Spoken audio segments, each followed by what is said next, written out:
जय हिंद। इससे पहले के क्लास में हम आपको बताए थे कि टीकेएस सिस्टम के बारे में समझा देंगे, जो हवा में यानी मिड एयर कोलिजन से बचाता है। टीकास एक रडार होता है। रडार एंटीना के थ्रू अपने अगल बगल के एरिया को स्कैन करके वो डिटेक्ट करता है कोई दूसरा जहाज तो नहीं है, और अगर है तो वो किस डायरेक्शन में जा रहा है, कितनी हाइट है, और वो टकराएगा कि नहीं टकराएगा। इसी से ये बचाता है। अगर ये नहीं रहेगा तो हमेशा दुर्घटना होगी। 1996 में दिल्ली के पास चरखी दादरी में दो जहाज आपस में टकरा गए थे, जिसमें सभी लोगों की मृत्यु हो गई थी। तो ये टीकेएस का फुल फॉर्म क्या होता है? Traffic collision avoidance system, TKS. इसी को हम लोग एकेएस भी कहते हैं। ये क्या होता है? Airborne collision avoidance system, AKS या टीकेएस करते हैं। ये क्या चीज होता है, कैसे काम करता है, समझिए। देखिए, जब दो जहाज आपस में एक पास से गुजरते हैं तो उनके बीच में कम से कम 1000 फीट की दूरी होनी चाहिए। 1000 फीट की दूरी होनी चाहिए। ऊपर नीचे में ये डिस्टेंस, ऊपर नीचे में इतना ऊपर से निकल जाएंगे तो कोई खतरा नहीं है। तो ये तो वर्टिकल हो गया। हॉरिजेंटल मतलब अगल बगल में निकलना है तो कितना सेपरेशन रखना है? तो अगर अगल बगल में निकलना है तो 14 किलोमीटर के रेडियस में कोई दूसरी जहाज नहीं आनी चाहिए। यानी 14 किलोमीटर के रेडियस से इसको बचा लीजिए और 14 किलोमीटर के रेडियस से इसको बचा लीजिए। तो ये हॉरिजेंटल भी क्रॉस कर सकते हैं।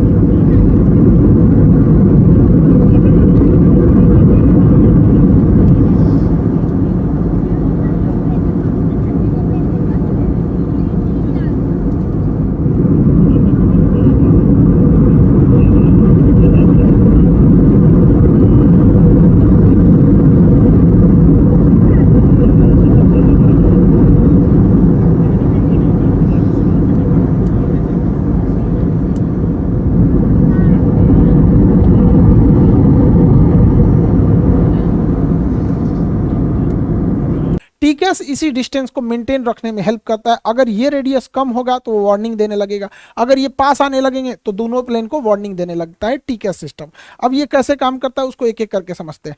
टीकेएस का एंटीना जो होता है वो ये एस बैंड वेव को छोड़ता है। TKS antenna S band wave को छोड़ता है। इस पर लिखा होता है डू नॉट पेंट, पेंट नहीं कीजिएगा वरना वेव ही नहीं निकल पाएगा इसको।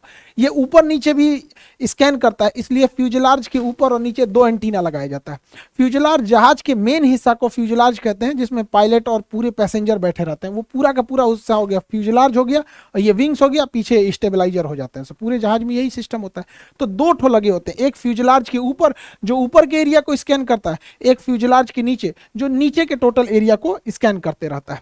ये अपने अगल बगल यानी हॉरिजेंटली ये 40 नॉटिकल मील के एरिया को स्कैन कर लेता है कि इस एरिया में कोई दूसरी जहाज तो नहीं है, और ऊपर नीचे 10,000 फीट के एरिया को स्कैन कर लेता है कि इस एरिया में कोई जहाज तो नहीं है। अगर रहेगा तो दोनों जहाज एक दूसरे को इन्फॉर्म कर देंगे कि कौन कितने डिस्टेंस पे है, किस डायरेक्शन में जा रहा है। टकराने की तो संभावना नहीं है। अगर हवा में दो जहाज पास आने लगते हैं, लगभग 40 नॉटिकल मील के एरिया में आ जाते हैं, यानी टीकेएस के रेंज में आ जाते हैं, तो टीकेएस में लगा कंप्यूटर ये गणना करता है कि ये दोनों जहाज कहां जाकर टकराएंगे। जिस पॉइंट पर इनके टकराने की संभावना होती है उस पॉइंट को closest point of approach, closest point of approach यानी सीपीए कहा जाता है।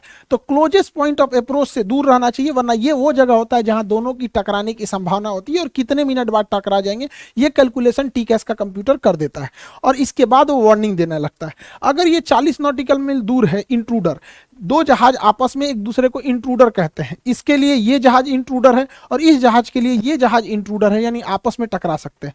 अगर डिस्टेंस ज्यादा है कोई दिक्कत नहीं, अगर काफी पास आ गया तो ट्रैफिक एडवाइजरी जारी की जाएगी, ओरल वार्निंग दिया जाएगा कि सावधान रहो दोनों पायलट, और अगर बहुत पास आ जाएगा तो रिवोल्यूशन एडवाइजरी जारी किया जाएगा, यानी एक को कहा जाएगा ऊपर जाओ, दूसरे को कहा जाएगा नीचे जाओ। यानी ट्रैफिक एडवाइजरी और रिवोल्यूशन एडवाइजरी ये दोनों कब होता है? अगर बहुत पास आ गया तो रिजोल्यूशन एडवाइजरी जारी की जाएगी, थोड़ा दूर है तो ट्रैफिक एडवाइजरी जारी की जाएगी। अब इसमें समझते हैं। देखिए, ये ट्रायंगुलर शेप है, ये जहाज है जिसके अंदर ये टीकेएस सिस्टम लगा हुआ है, और ये इसके लिए इंट्रूडर है। इंट्रूडर यहाँ डायमंड शेप में बना है, खोखला है, इसका मतलब ये 40 नॉटिकल मील से दूर है, यानी इससे डरने की कोई जरूरत नहीं है। खोखला डायमंड मतलब 40 नॉटिकल मील से दूर है। यहाँ प्लस साइन का मतलब होता है कि ये जहाज हाइट में भी ऊंचा पे है, दूरी भी है और हाइट भी ऊंचा है, इसलिए इससे घबराने की जरूरत नहीं है। लेकिन भाई उसको किधर जाना है इसको थोड़ी पता है, इसलिए उस पर ध्यान रखना भी जरूरी होता है यहाँ पर। अब देखिए यहाँ पर ये इंट्रूडर जो है, इसका तो जो डायमंड था वो पूरा भर गया, कलर्ड हो गया। कलर्ड हो गया इसका मतलब ये पास आ चुका है और 6 नॉटिकल मील के पास आ चुका है, यानी इससे जुड़ा कुछ ना कुछ तांडव करने वाला, इससे बचने की जरूरत है। और माइनस दिखा रहा है, इसका मतलब पास है लेकिन नीचे है। पास में आ चुका है लेकिन हाइट नीचे है, तो कोई ससुरा कोई ठीक है उठा दिया तो टकरा जाएगा नहीं यहाँ पे, इसलिए इस पे थोड़ा ध्यान रखा जाता है क्योंकि ये काफी पास आ चुका है। यहाँ पे 6 नॉटिकल मील, माइनस साइन ये दिखा रहा है कि वो हमसे नीचे है, हमसे नीचे है। अब अगर देखते हैं ले ससुराई, तो एम्बर कलर का हो गया, यानी ऑरेंज और येलो का मिक्स, तो एम्बर कलर का हो गया। इसका मतलब ये 6 नॉटिकल मील से भी पास आ चुका है। अब इससे बहुत खतरा हो सकता है। ये 6 नॉटिकल मील के पास आ चुका है और इतना पास आ गया है कि अगले 45 सेकंड में ये हमारे पास आ सकता है। 45 सेकंड में हमारे पास आ सकता है। अभी ये प्लस साइन दिखा रहा है। प्लस साइन का मतलब ये है कि ये जहाज जो इंट्रूडर है हमसे हाइट पर है और 45 सेकंड की दूरी पर है, 6 नॉटिकल मील से कम दूरी है। प्लस साइन ये दिखा रहा है कि अभी ये हाइट पे है, लेकिन दिक्कत ये क्या है कि इसमें एक नीचे की ओर तीर बना है, यानी हाइट पर है लेकिन उस ससुरा नीचे की ओर आ रहा है। इसका मतलब कोलिजन की संभावना बढ़ गई और यह कोलिजन 45 सेकंड के अंदर हो सकता है। इस कंडीशन में यहाँ ट्रैफिक लिख के आता है जिसे टीए बोलते हैं, और ओरल वार्निंग दिया जाता है कि अब सावधान होइए, कोई ना कोई आपको एक्शन लेना होगा वरना 45 सेकंड के अंदर कोलिजन हो जाएगा। और अगर यही रेड कलर में कन्वर्ट हो गया, रेड कलर मतलब अब एकदम खतरनाक कंडीशन हो गया है। वो 6 नॉटिकल मील से भी एकदम पास आ चुका है और अगले 25 सेकंड में कोलिजन हो जाएगा। 25 सेकंड में कोलिजन हो जाएगा। अब एकदम रेडी रहिए। इस कंडीशन में टीका सिस्टम रेजोल्यूशन एडवाइजरी जारी करेगा, यानी अब आपको वार्न नहीं करेगा, आपको एक्शन लेने के लिए कहेगा। किसी एक को कहेगा ऊपर जाओ और दूसरे को कहेगा नीचे जाओ, एक को ऊपर एक को नीचे जाने को कहेगा। टीका सिस्टम अगर एक को कहता है कि तुम ऊपर जाओ तो ठीक इसी समय इसका टीका सिस्टम इसको कहता है नीचे जाओ। इसमें पायलट को कंफ्यूज होने की जरूरत नहीं रहती है, वरना अगर ऐसे रेडियो में बात करते भाई तू ऊपर जाओ तू नीचे जाओ, सोचा 25 सेकंड टाइम में दूसरे लड़ा लेगा अपना यहाँ पे। इसलिए डायरेक्ट ये इसको अगर बता दिया कि ऊपर जाओ तो कंफर्म इसका अपोजिट इसको बताएगा नीचे जाओ। जिसको बोलता है ऊपर जाओ उसके ऊपर इस टाइप का शेप बनता है। ये जो नेविगेशन डिस्प्ले है यहाँ पे तो वार्निंग देगा, और ये प्राइमरी फ्लाइट डिस्प्ले पीएफडी इस पे जो बताता है इस शेप में बन जाएगा, यानी इसको क्लाइम करना है, इसको क्लाइम करना है। और जिसको नीचे जाना है उसमें इस शेप की आकृति बनेगी, यानी इसे डिसेंट करना है, डिसेंट नीचे जाना है।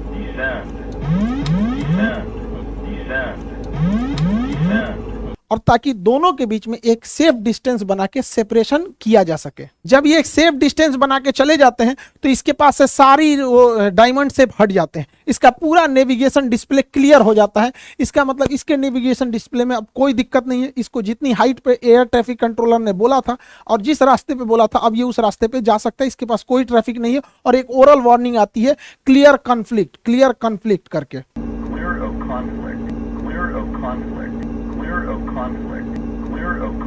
तो टीकेएस 2 जहाजों को मिड एयर कोलिजन से बचाता है। बादलों के पीछे कभी कभी पहाड़ छुपे होते हैं, तो बादल के अंदर पायलट घुस जाता है, उसको लगता है कि नहीं हम तो क्रॉस कर जाएंगे, लेकिन पहाड़ पे जाके क्रॉस कहां से करे, लड़ जाएगा। ऐसे पीआईए की जहाज, पाकिस्तानी इंटरनेशनल एयरलाइन की जहाज जब काठमांडू एयरपोर्ट के पास स्टेप डिसेंड कर रही थी तो बादलों के बीच में पहाड़ था, उसी से वो टकरा गई थी। तो इस सिस्टम में भी काफी हेल्प करता है। यहाँ पर इससे निकलने वाला रडार जो होता है पता कर लेता है कि आगे अगर कोई ज्योग्राफिकल टेरेन का मतलब होता है कि कोई पहाड़ी वगैरह तो नहीं है, नेचुरल रुकावट को हम टेरेन कहते हैं। और अगर वो टेरेन रहता है, आगे कोई पहाड़ रहता है, तो वार्निंग जारी करने लगता है कि टेरेन करके वार्निंग जारी करेगा और कहेगा पुल अप, उठाओ जहाज को। Caution, terrain, pull up, pull up।